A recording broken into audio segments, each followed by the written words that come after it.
Bueno, ¿por qué la importancia del tema de hoy? Porque volvemos a lo que siempre hemos hablado. La palabra de Dios es muy clara en que buscamos al Señor con un propósito, es imitar el comportamiento de Jesucristo, amar, servir y dar. Desafortunadamente, el pecado más grande que separa al hombre de Dios es el orgullo y la ingeniería social que nos han hecho a través de la educación, de los medios de comunicación, de la cultura nos ha permeado de tal manera que nos ha hecho creer que volvimos bíblica una frase rimbombante que decía, ayúdate que yo te ayudaré. Y nos hizo crecer en soberbia, en orgullo y en idolatría a nosotros mismos, cuando definitivamente esa frase ni es bíblica y lo que pretende es todo lo contrario, alejarnos de ser humildes delante del Señor. Entonces, pondera en nuestras vidas el orgullo, que es lo que a la larga nos separa del Señor. Y definitivamente en estos tiempos que estamos viviendo son tiempos de fortalecer las convicciones, de corregir las equivocaciones y de replantearnos a nivel espiritual estos equivocados conceptos que nos indujeron en nuestra mente. Por eso la propuesta y el planteamiento para el día de hoy es un tiempo de convicción y fondeados en Jesucristo. Por eso se puso el ejemplo del ancla, se puso los versículos bíblicos que hacen acotación a qué es el ancla, qué representa el ancla, y el enfoque de este planteamiento es ese, es de determinar en nuestras vidas convicciones, para qué estamos vivos cada día, con qué propósito, por qué el Señor nos da lo que nos da, para qué nos da lo que nos da y quitarnos de la mente el mal concepto de que estamos aquí para satisfacernos, para autoatendernos y para usar el nombre de Dios al servicio nuestro, cuando equivocadamente hemos entendido que aquí estamos es para imitar a Jesús, amando, sirviendo y dando. Y estamos es en pos de todo lo contrario, de atendernos a nosotros mismos.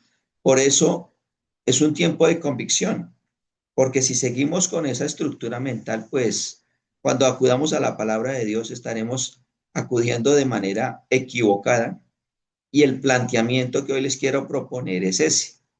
Acuérdense que aquí estamos es para proponer un planteamiento frente a la palabra de Dios.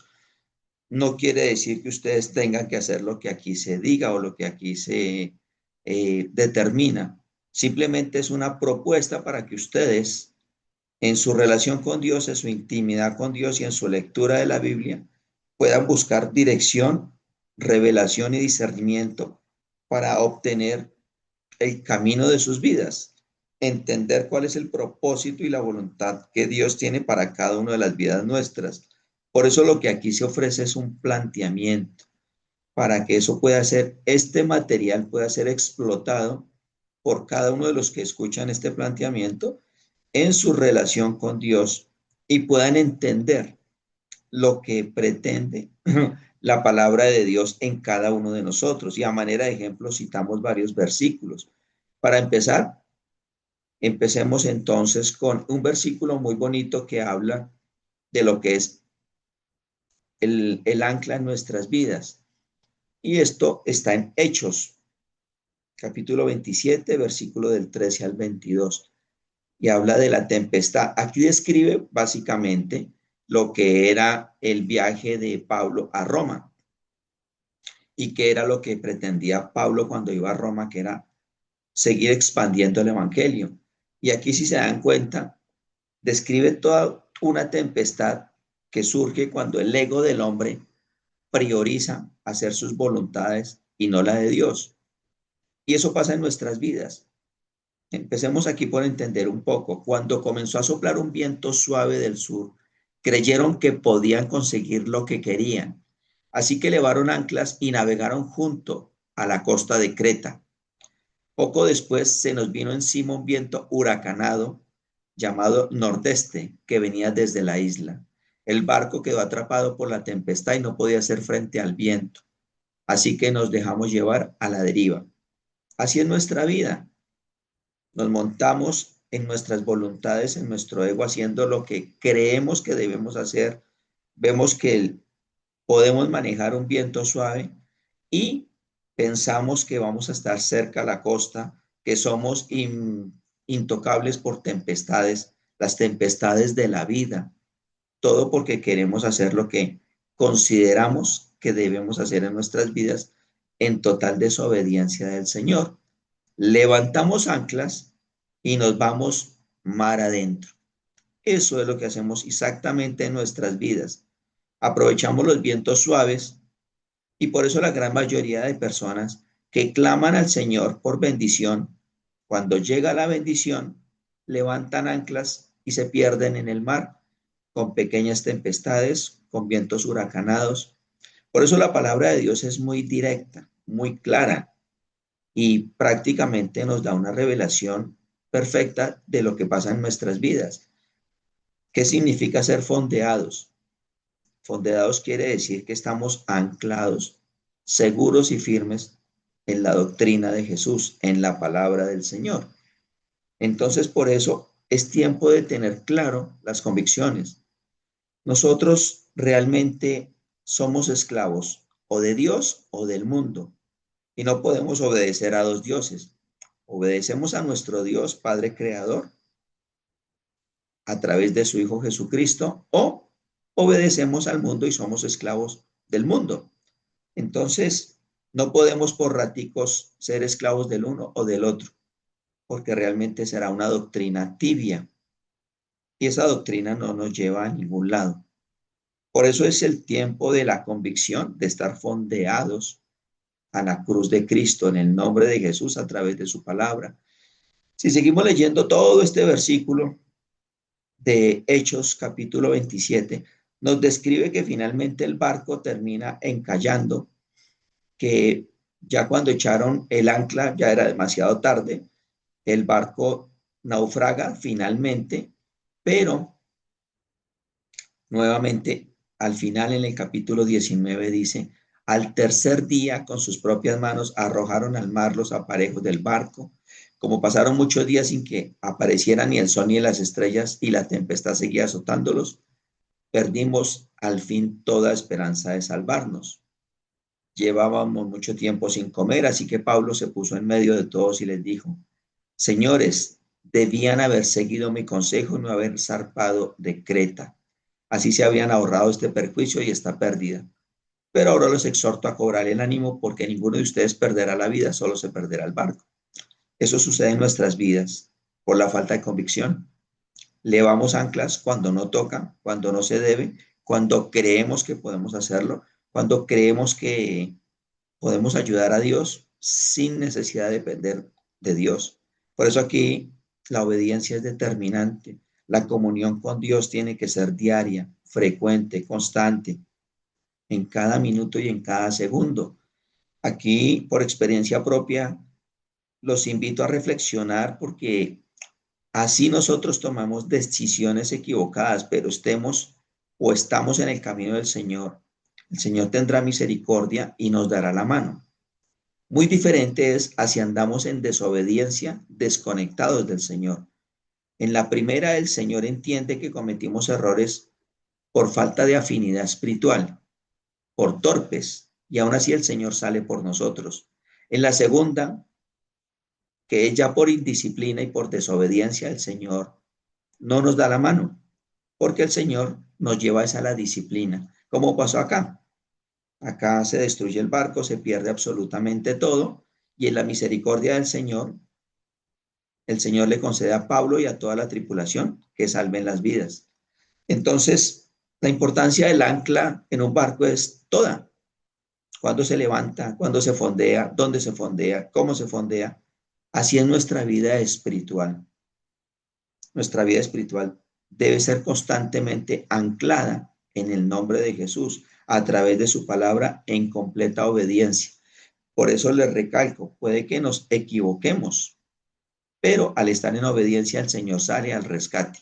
Cosa diferente es si actuamos en desobediencia, siendo tercos, siendo necios, siendo rebeldes.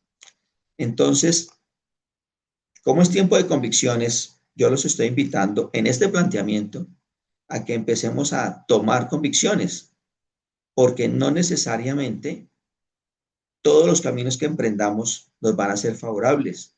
Y eso lo vamos a ver aquí en un eh, capítulo de la Biblia que constantemente hemos analizado. Primera de Corintios 10, del 23 al 24. Todo está permitido, dicen algunos. Sí, pero no todo es conveniente. Y aunque todo esté permitido, no todo ayuda al provecho espiritual de los demás. Que nadie busque su propio interés, sino el del prójimo. Aquí nos está invitando la palabra, nuevamente, como decíamos al principio, a amar, a servir y a dar, imitando a Jesucristo. Porque esto tiene que ser una convicción, porque esto hay que llevarlo a la experiencia. Cuando podamos vivirlo, de que nosotros no estamos aquí para autosatisfacernos, sino para espiritualmente ser fortaleza de otros más débiles, de preocuparnos por las almas del Señor. El Señor se va a preocupar por nosotros y nos va a despejar los caminos en este mundo físico. Pero por eso es un planteamiento, porque hay que llevarlo a la experiencia y vivirlo. No me crean a mí, vívanlo ustedes a través de su experiencia con Cristo y entiendan que aunque todo nos es permitido, aunque todo nos es válido, no todo nos conviene. ¿Por qué? Porque nosotros no fuimos creados para ser ruedas sueltas de la creación. Fuimos creados en el Señor para ser dependientes y caminar de la mano de Jesús en completa obediencia, siendo mansos y siendo humildes. Y para eso se necesita una relación diaria, profunda y muy íntima para menguar en nuestra ingeniería social que nos insertaron para alejarnos de Dios y para dejar fluir al Espíritu Santo de Dios. Perfeccionar esos sentidos espirituales que nos permiten entender, escuchar y ejecutar las instrucciones de Dios para nuestras vidas. Claramente Él tiene un propósito, tiene una voluntad y un objetivo en nuestras vidas, pero para eso debemos nosotros aprender a menguar. Por eso la importancia de la palabra, la importancia de la revelación y el discernimiento de Dios para cada uno de nosotros a través de su palabra. Por eso el ejercicio de esta experiencia tiene que ser constante, diario y perseverante. Y por eso la experiencia es personal. Tienen que vivirla para que empiecen ustedes a tener fortalecimiento en sus convicciones y se den cuenta y nos demos cuenta que esto trae fruto. Y estos frutos espirituales redundan en situaciones materiales y en situaciones físicas. Cuando empezamos a preocuparnos por las almas del Señor, por ser testimonios que glorifican el nombre de Jesús en donde quiera que Él nos ponga. Pero esto no puede pasar de algo teórico y quedarse en algo teórico. Tiene que sobrepasar al mundo físico, una experiencia espiritual. Para ello los invito a que frecuentemente empiecen a ejercitar esa comunión con Dios. Y por último, tocamos en Hebreos 6, en la versión lenguaje actual, en el versículo 18. Dice, aquí está hablando de la promesa de Dios que le hace a Abraham.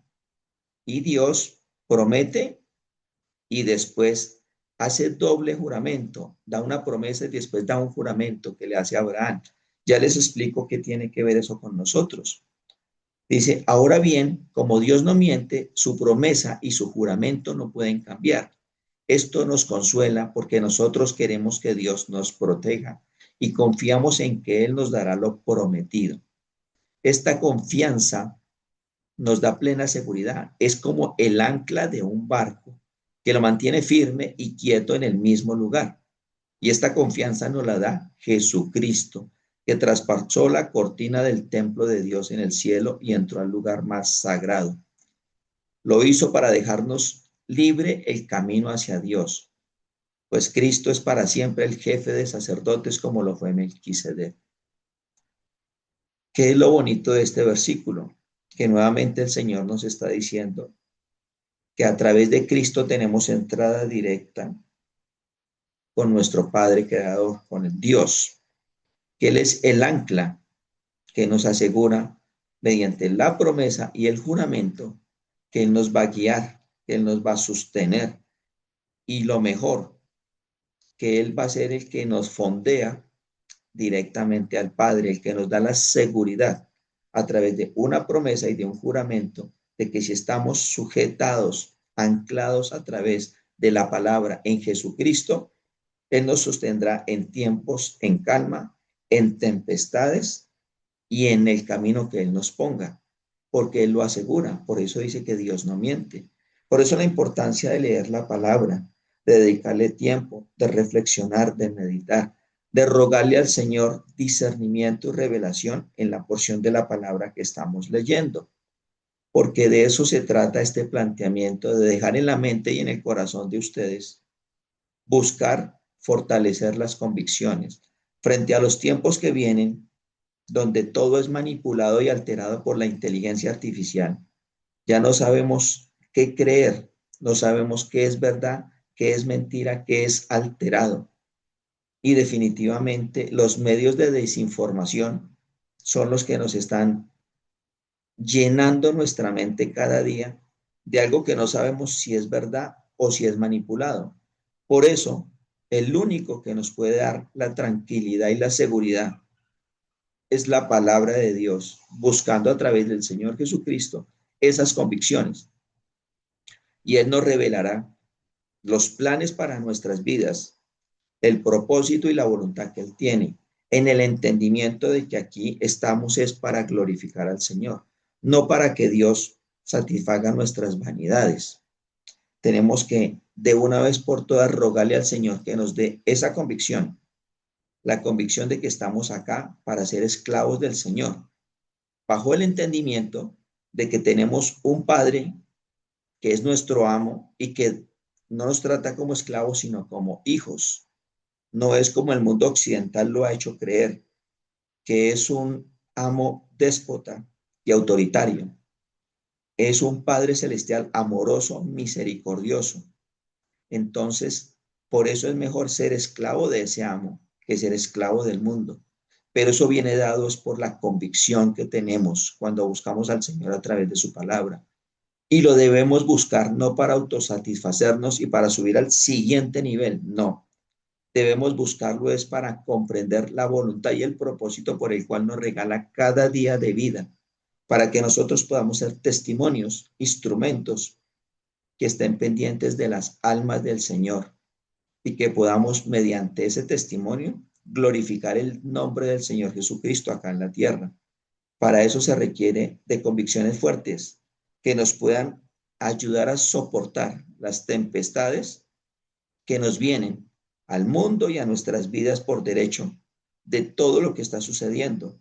Y solamente a través de esas convicciones podemos estar tranquilos y seguros, porque Dios lo prometió, dio la promesa y dio el juramento de que estará con nosotros. Y esa convicción es la que nos permitirá enfrentar un mundo totalmente alterado, manipulado y enajenado como es el que se nos va a venir. Entonces, les dejo ese planteamiento para que nos preguntemos en la relación con Dios, en la intimidad con Dios, cuáles son las convicciones que deben ser aseguradas en nuestras vidas. Si realmente tenemos convicción de lo que estamos leyendo o si estamos practicándolo por mero ritual religioso o por mero formalismo o por mera rutina. Esa es la pregunta que nos tenemos que hacer cada vez que leamos la palabra. Y si en verdad nos interesa tener convicciones firmes frente a lo que viene o sencillamente creemos que todo está en calma y que podemos levantar anclas y caminar a hacer lo que se nos da la gana. Los invito a que tengamos esa reflexión, ese planteamiento en sus corazones cada vez que buscan el crecimiento espiritual, teniendo claro que el crecimiento espiritual es menguar. Menguar al intelecto, menguar al orgullo, menguar al reconocimiento, menguar a la autosuficiencia, para buscar humildemente que sea el Espíritu Santo de Dios el que crece en nosotros para la gloria de Dios, para estar pendiente del prójimo, para ayudar al prójimo, bajo el entendimiento y la convicción de que al estar en esos caminos Es el Señor el que se encarga de nosotros, de nuestras situaciones, de nuestras circunstancias. Pero para eso hay que experimentarlo. Y ese es el desafío que les dejo hoy, para que empiecen a buscar el vivir esa experiencia y para que lo comprueben por ustedes mismos, de que eso es realidad en nuestras vidas, de que eso es verdad, porque Dios lo prometió y lo juró, y Dios no miente. Pero llevémoslo a cabo, experimentémoslo para que no sea yo el que les diga a ustedes, sino que ustedes después lo puedan confirmar como testimonio de sus vidas. Muchas gracias.